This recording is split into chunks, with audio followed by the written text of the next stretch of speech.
Welcome back to episode number 59 of Inside the Vault, a Carolina Panthers podcast. I am your host, Ryan Smith, and joining me today here on the podcast is one of the hosts of the podcast. This team is killing us. He is Demetri Ravanos. You might have heard him on our owner Desmond Johnson's podcast as well, the Desmond Johnson Show, and others around the Triangle area. But let's welcome Demetri Ravanos to Inside the Vault. Demetri, how are you today? I'm good, Ryan. Thanks so much for having me. I love this community of independent Panthers podcasters we are building here. Absolutely. So for those who may not be familiar, I'll just kind of let you plug Team is Killing Us. What is that podcast about? What do you and Lauren Brownlow do? And for anyone who just may not be familiar with your background in general, podcasting and otherwise. Yeah, so this team is killing... Hang on, I've got to get a prop here to really show this off. So this team is killing us. Lauren and I used to work on the radio together about... God, 10 years ago almost at this point. I knew this, but yeah, some of our listeners may not know that. Yeah. So Lauren and I love each other very much and have always been looking for a way to do this again. So when the Panthers drafted the quarterback from my alma mater, the University of Alabama, it was perfect. We were launching this new independent media company. We knew we wanted to do a Panthers podcast. No one is a bigger Panthers fan than Lauren.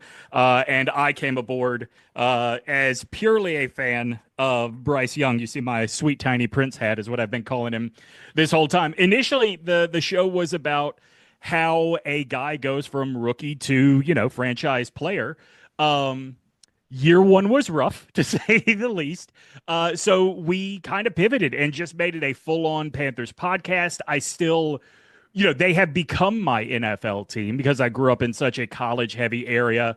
I had a connection to the Buccaneers through my family, so they were always the team I preferred, but I never really had a deep emotional devotion. So what I like about our show a lot is I want Bryce to do well, so I want the team to do well, but I'm very sober about the team. Yeah. Whereas Lauren is a little bit more emotional. She gets angrier a lot easier than I do. She gets her hopes up a lot easier than I do. So it's a really good balance between two different ways of looking at this team. Yeah. So yeah.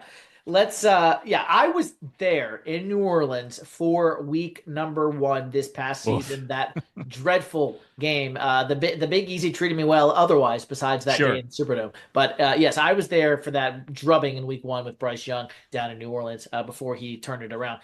But yeah, so let's discuss this upcoming draft for the Carolina Panthers. We'll get into offseason free agency re-signings in a bit, but we'll start with the draft because that's obviously the biggest piece coming up that a lot of people are talking about. That's how a lot of people are talking about in Green Bay coming up. So I have a couple of players that I've been keeping my eye on. Okay. We've got, the Jalen Walkers of the world, Mikael Williams, Will Johnson from Michigan if he falls that far.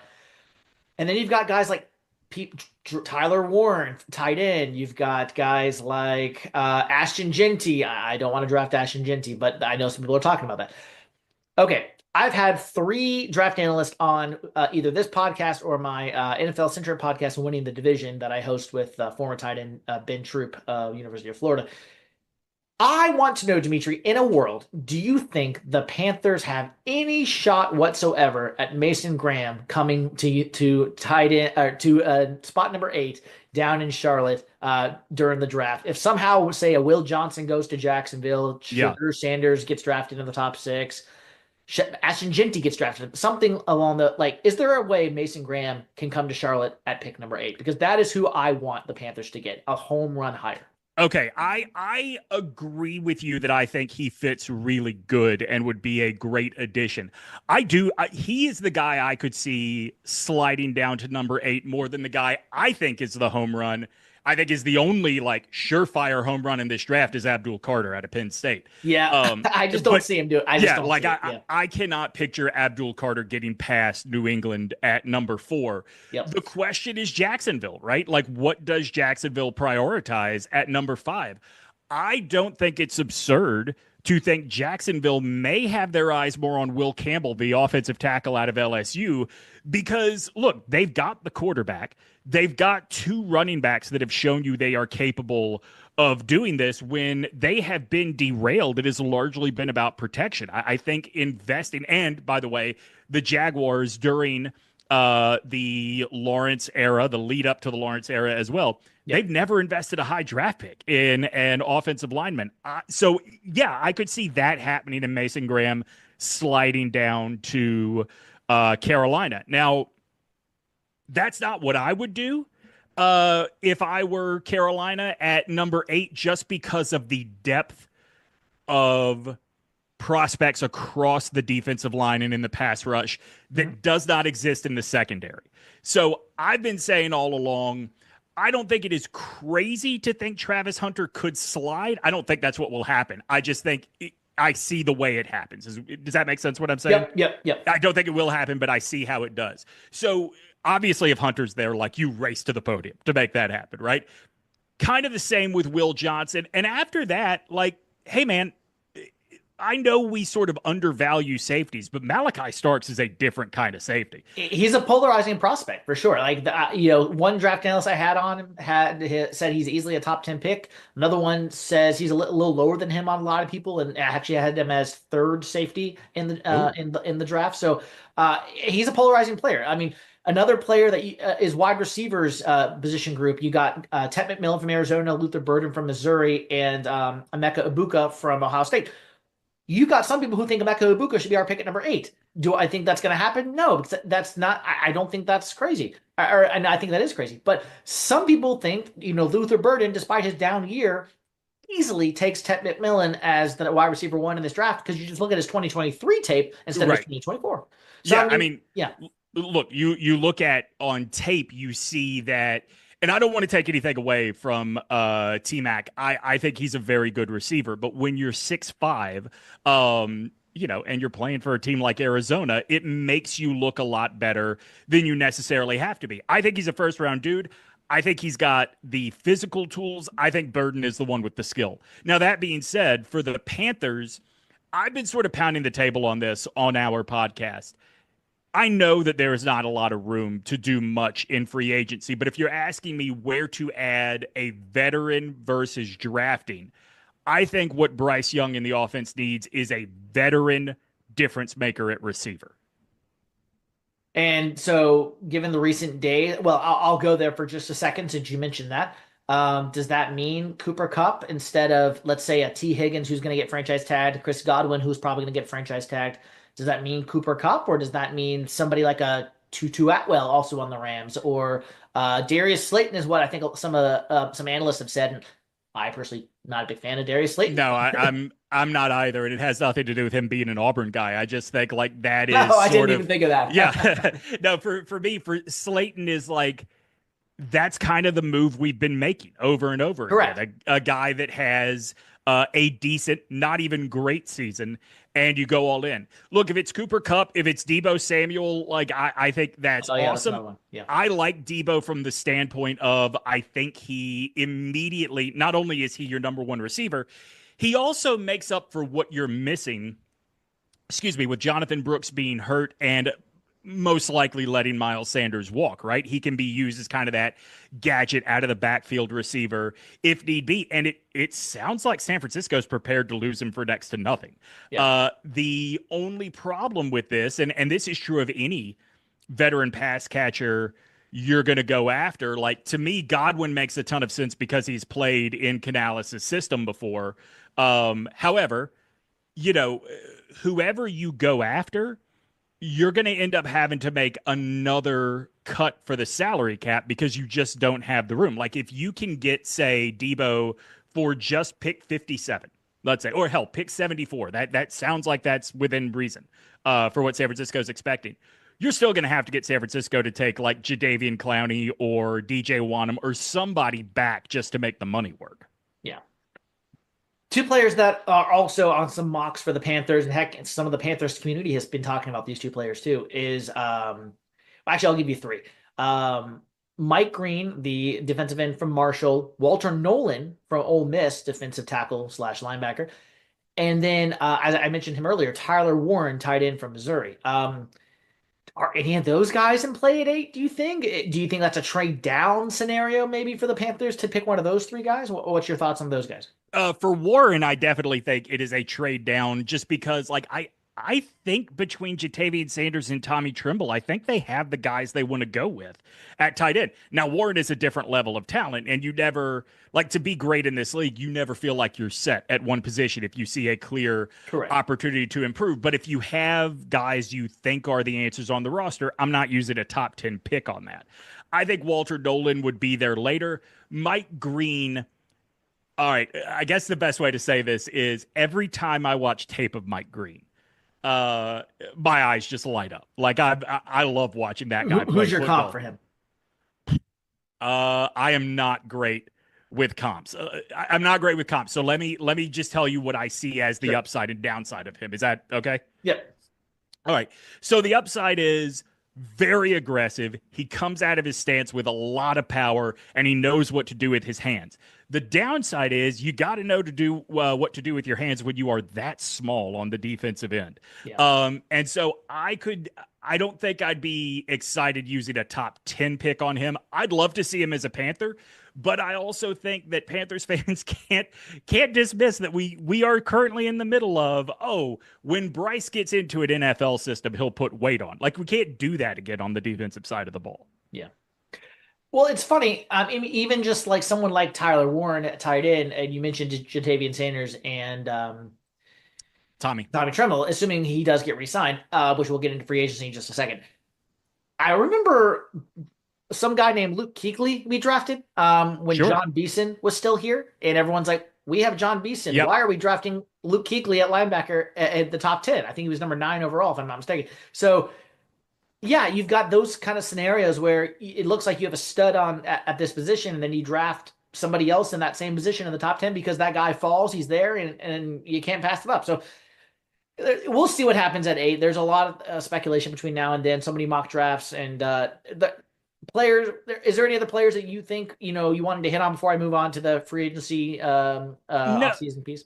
not in the first round. I will tell you the reason that I am so bullish on secondary in round one is because in round two, I can never remember the kid's first name. I think it's Darian Ezeraku out of Boston College. Oh, Donovan Ezeraku. Donovan Ezeraku. Yeah. I think he could step in and be a stud right away. I think Kyle I like Kennard him. Yeah. out of South Carolina is really good. I think Shamar Stewart, who out of A&M, who is one of these guys that I have seen mocked literally at every pick between 10 and like 70 at this point. So if he's there, I think he's really good. I think there are a lot of options to find your edge rusher in round two. That being said, Cat Scratch Reader just did this great review of just how bad the Panthers have been drafting in round two the last 6 years. So as much as I feel like, God, they really could get a dude there in the pass rush and they can't get in the secondary, round two tells me that we will take a dude and he will end up not being a dude in Charlotte. You know what I mean? Yeah. And then, going back to maybe a trade really quickly as we kind of go into free agency. Let me just circle back on T. Higgins because, Joe Burrow has been very loud when it comes to his acclamation of getting, Mike Gesicki, Trey Hendrickson, and T. Higgins all back under contract. Obviously, Jamar Chase we know is going to get done. Yep. Is there any way you think that T. Higgins could become a Carolina Panther? Would Morgan do that? Because I know for a fact that the Panthers and Bengals have had trade talks previously in the past. T. Higgins isn't just going to sit on the sidelines and accept some mediocre number from the Bengals. He wants real money. So is there any way, he just drops, things with the Bengals and kind of goes to the next best suitor and says, trade me. And if Carolina's up there and Dan Morgan makes the aggressive move, they just go get him. I guess if it is taken out of T. Higgins' hands, right? Like, I think T. Higgins very much does not want to play for a team that is still working towards the playoffs. Right. I think that the only scenario he accepts, or the only type that type of scenario, the Yeah. only place he accepts it is Jacksonville because he knows what Trevor Lawrence is capable of. And by the way, Lawrence has also been loud about how great it would be to Yes. have T. Higgins and Brian. Oh shoot, the kid they drafted last year. I Brian don't know Thomas what's Jr. Yeah. Brian Thomas Jr. Thank you. Yeah, I mean he's also talked about what a great combination that would be. I don't think T is really on the board for Carolina just because of the expense. And also, he's got some control here. He's either going to become a free agent or if Cincinnati is not going to say, hey, tough luck, we're tagging you, Right. hang out. I think Cincinnati would be smart to give him some control over where it is they are sending him. Yeah.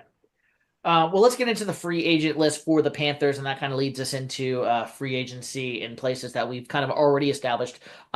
Let's just start with the two that we've re-signed. J.J. Jansen and Andy Dalton have both been re-signed to the Panthers. 1 year deal for Jansen, 2 year deal for Dalton. Those aren't surprises if you ask me. I actually had Jansen coming back, obviously, and I even had Andy Dalton coming back. I didn't know if it would be a 1 year deal or a 2 year deal, but I had him coming back. So those two were not surprising to me. I think Jansen. I mean, to me, Jansen's not even really worth diving into, right? Like Right. he Right. is such a stalwart of this organization. It's hard to imagine him not being a Panther. Dalton is interesting to me. I think re-signing Dalton tells you that the Panthers are confident that it's important to Bryce, right? He is part of Bryce's development. Bryce doesn't see, the guy they benched him for still being there as a threat. He sees this as another teacher that he can learn from. Yep. So in that aspect, I like it. On the flip side, I think you could have gotten a more one-for-one play style backup for a lot less money. Now, there's a positive and a negative with that, right? Like, let's say you go out and get Zach Wilson. Zach Wilson and Bryce play football the same way. The difference is if Bryce gets hurt and is out for an extended period of time, I'd just be honest, right? As a Panthers fan, you'd feel kind of hopeless if Zach Wilson is the guy that comes in after that. Yeah. Whereas Andy, at the very least, has a rapport with all of these guys, on his weapons that he'd be going in and throwing to. Yeah. Let me hit some of the bigger free agents that are currently out there for the Panthers own free agency list, and tell me if your thoughts. Are they coming back, or are they going? Stay or go? Austin Corbett, Brady Christensen, and Cade Mays. We'll start with the center. I'll just kind of group them together.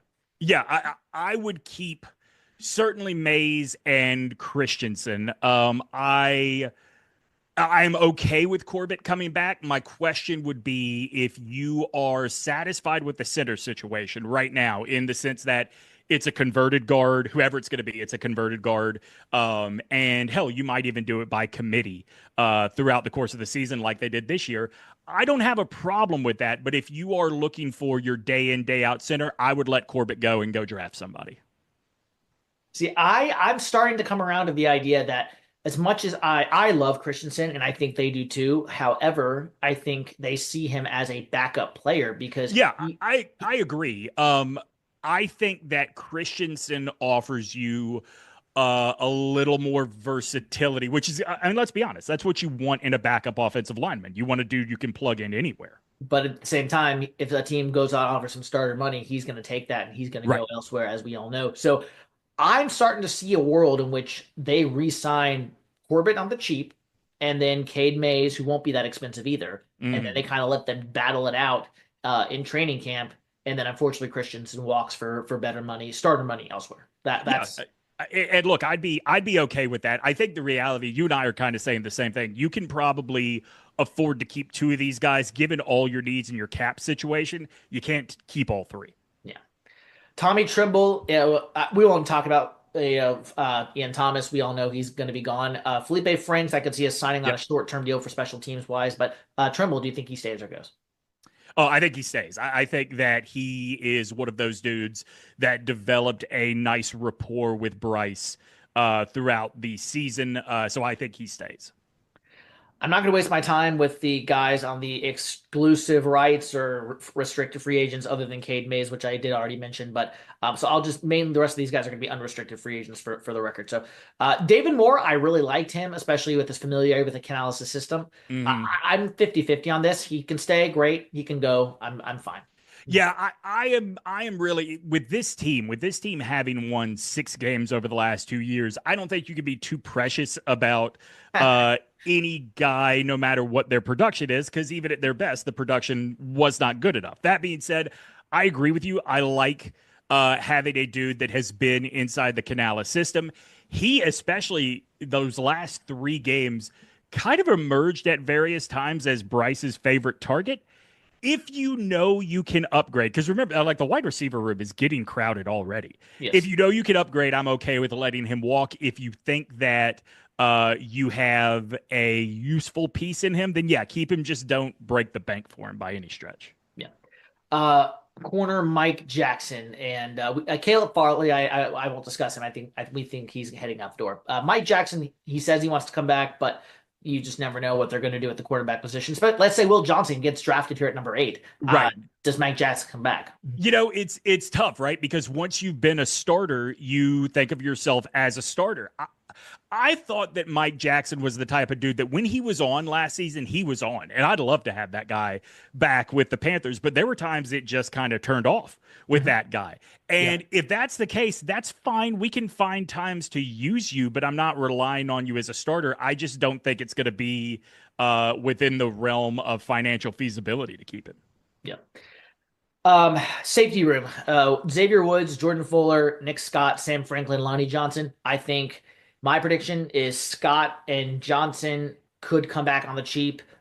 Same with Sam Franklin for special team purposes. Jordan Fuller's out, and then yeah, and Xavier Woods.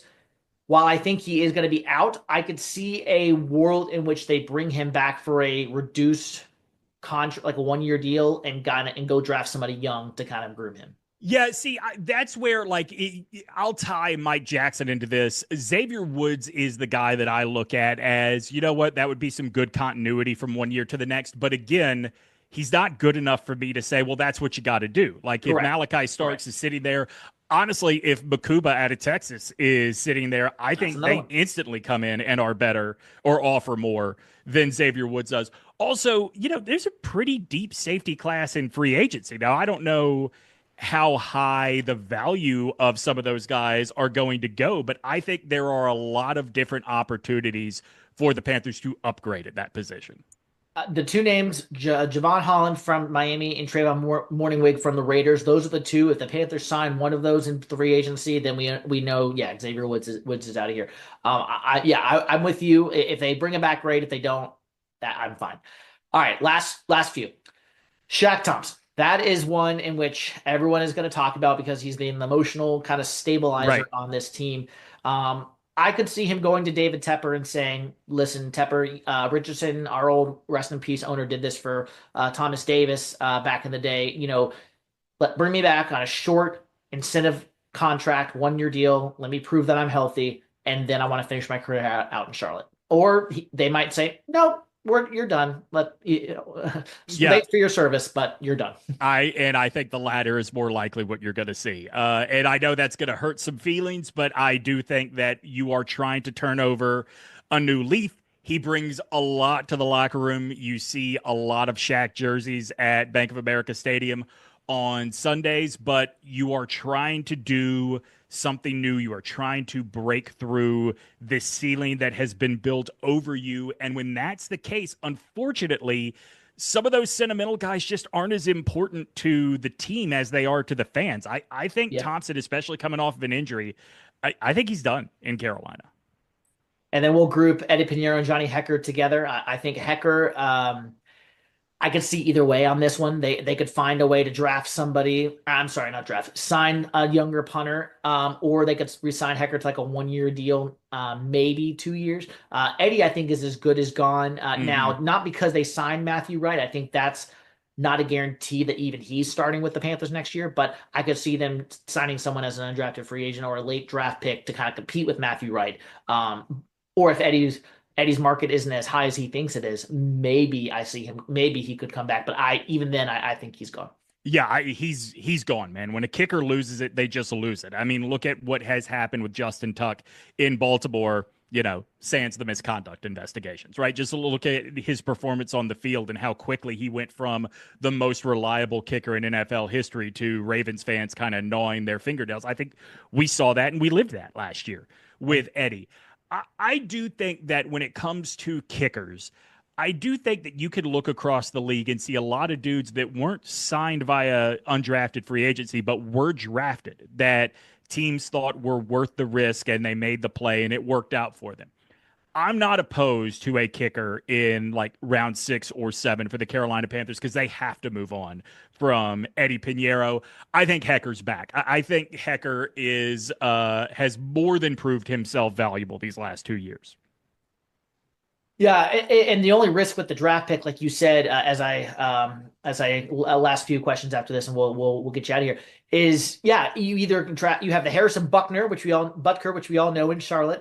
He gets injured, Graham gets injured. The Chiefs scoop him up off the practice squad, or you have the poor kid from Florida State who I cannot remember his name. It's so funny. Lauren and I did this too the other day. The Bucks drafted. And then yeah, he was Aguayo, a disaster. Aguayo. Yeah, he was a disaster. Yeah, and it's crazy, right? Like, because that dude was automatic at Florida State. They brought in, remember, the Panthers brought in Harrison Mevis out of Mizzou last year. Mevis, as an SEC guy, Mevis is just a very fun, like, he is way too fat to be a kicker, and yet somehow he is automatic. He's a delight. I don't think, though, or I think it proved in training camp he's probably not NFL quality. I think we just have to accept we're probably going to camp with some question marks about who the kicker is because I just don't think you can bring back Pinheiro and feel good about it. Yeah. Well, as we head into year 2 of the Dan Morgan, David Canales era, what do you see give me a bold prediction coming up for this season for the Carolina Panthers? Not necessarily win-loss record, but just what do you see out of this Morgan Canales era heading into year number 2 and what we can expect from the Panthers this season? Interesting. Last year, my bold prediction going in, I felt really confident and good about, and that was that Bryce would have multiple rushing touchdowns this season. This year, nothing is really jumping out to me quite yet because I don't quite see, or I can't quite with confidence tell you where the roster is going. I do think that maybe not this year, maybe not before the season this year, but I think we are getting closer and closer to the Panthers being ready to make a big splash via trade or via free agency. You got to free up some money. You got to know that there is one position that is going to take you to the next level. We aren't here yet, but I think we're getting closer. I guess if I could give you a bold prediction, I think it is that Xavier Legette kind of breaks through next season. And I just said on our podcast, like, I wouldn't bank on that just because I was really disappointed with year 1. But, I watch that dude a lot at South Carolina. I think that as you go back to the drawing board after a season and you as a coaching staff look at, the strength of XL is on slant routes. Let's build in some more slants for him and for Bryce in this offense. You're going to see more of those like catches for like 11 yards in the air and 30 yards on a run, like you saw a lot down in Columbia. Let me get a few more predictions out of you before I let you go. Do you think Taylor Moton gets restructured this offseason or extended rather to bring him back at a better price than what he's currently going to be his cap it is right now? Yeah, I think so. I don't think that they are ready to go searching for a replacement quite yet, given all the needs they have on the defense. So I think that is the smartest way to do it. And then the 2 long-term deals that are on the streets right now, do you think J.C. Horn's deal will be getting done this offseason? And Ike Ekwonu is the other one. Do you think his 5th-year option will be picked up? And could you see them doing his long-term deal in about a year's time? So I think that Ike's 5th-year option gets picked up. Doing the long-term deal, TBA. I think that is a dude that you saw – more of the rookie version this past season than, the 2023 version, which was just a disaster. Yes. But, look, it is probably for the Panthers more important than for any other team. They get the left tackle, right? Because their quarterback could be snapped in half. So Yep. they'll play it by ear and see what they have this year. I expect the 5th-year option to be picked up. After that, I'm not so sure. And then JC, yeah, I think they do get something done with JC this offseason because I think they recognize that the fans, the franchise in general, is kind of starved for a star right now, and he is the closest to it. And let's be honest, like he showed you this year, when he's healthy, he's a difference maker, and he was more healthy this year than he's been in a long, long time. Yeah. Well, he is Demetri Ravanos, host of the This Team is Killing Us podcast, along with Lauren Brownlow as well. Demetri, as we let you go, tell us where we can find This Team is Killing Us and any other work or podcasts that you are working on and things that you want to plug. Yeah, for sure. So we are part of the OG Triangle Media Network with Ovius and Gilio. The only other show on that network that I'm like, hands deep in every day is our women's basketball podcast called the Women's Basketball Podcast. Mia and Mitch do such a good job with that show. I would highly encourage you to check that out. It's made me like I started that show not really knowing much about women's basketball, college or the W. And I've kind of, as much as I love my Boston Celtics, like, I like basketball from when I was a kid of driving the lane, and there are consequences for driving the lane. That's the women's game. That's not the men's game right now. Yeah. So it's made me a little bit of a fan there. So please check that out. Otherwise, you can find me on Twitter. I'm very rarely there, but I post clips and stuff on there. At Demetri Ravanos or at D Ravanos on Instagram is probably where you're more likely to find me. Awesome. Well, Demetri, as we leave you here on Inside the Vault, episode 59, give the Panthers fans something positive to go into the offseason with, something maybe I didn't bring up or something that you maybe want our listeners to know kind of going out the door for this Carolina Panthers team in 2025. I think at the quarterback position, it is never possible to overstate how important the mental side of this game can be.